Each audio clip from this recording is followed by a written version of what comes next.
Well, it's official. For 2025, Carlos Sainz will be racing for Williams as Alex Albon's teammate. And while everyone is happy for the Spaniard that he finally got a ride for 2025, there are many questions on why he chose Williams. And that's what we'll be discussing today. On why Carlos chose Williams instead of other teams that had open seats, how having Carlos could ultimately help Williams on the track in their performance, where will Logan Sargent go after 2024, and what does this mean for the team and their future development for 2025 and 2026 beyond. So without further ado, let's get into the video. First, let's discuss why Carlos chose Williams instead of going to teams like Sauber or Alpine. The teams that Sainz was rumored to go to for 2025 were Williams, Sauber, and Alpine. Although Williams isn't the best team on the grid currently, I feel like this was the best choice for Sainz to go to for 2025, compared to Sauber and Alpine. These two teams are so fundamentally down the toilet so far this season, with so many problems plaguing them right now. And even though both teams are trying to make improvements for themselves, they have a long way to go to be competitive again. So with Sauber and Alpine having so many problems right now this year, it makes Carlos Sainz's move to Williams make much more sense. And again, even though that Williams isn't the best car on the track, it's able to be put into places that you wouldn't really see it to be in, like Q2 or Q3 or even in the top 10 at the end of a race. And the team is actually trying to become frontrunners again like how they were back in the 90s and the early 2000s. So Carlos Sainz going to Williams makes much more sense than him going to teams like Alpine or Sauber. Next, let's talk about how having Carlos at Williams can ultimately help them with their performance on the track. Before Carlos ultimately joined Ferrari in 2021, he was with 3 different teams: Toro Rosso, Renault, and McLaren. 3 teams that were mediocre when he raced with them. However, even though he was in mid-tier equipment, he was still managed to get good results out of it, where he would ultimately get in the top 10 and occasionally the top 5.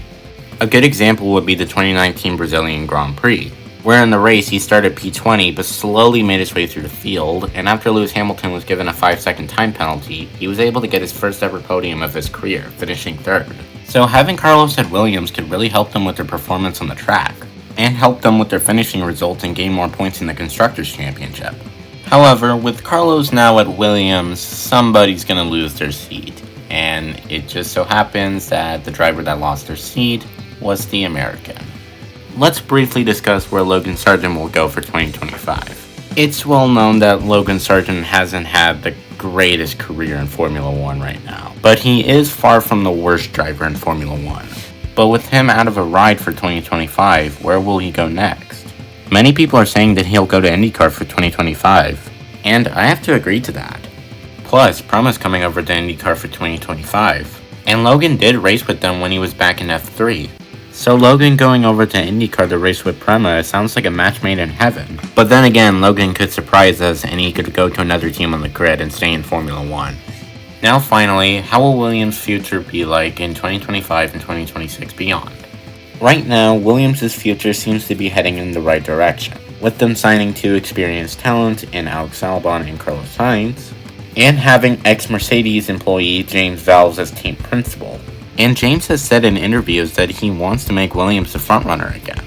And with the new regulations in the new car for 2026, Williams can use the new regulations in the new car to their advantage, and making a car that can truly fight at the front again. So 2 really good drivers, great staff and employees, and a team principal who wants to make the team great again.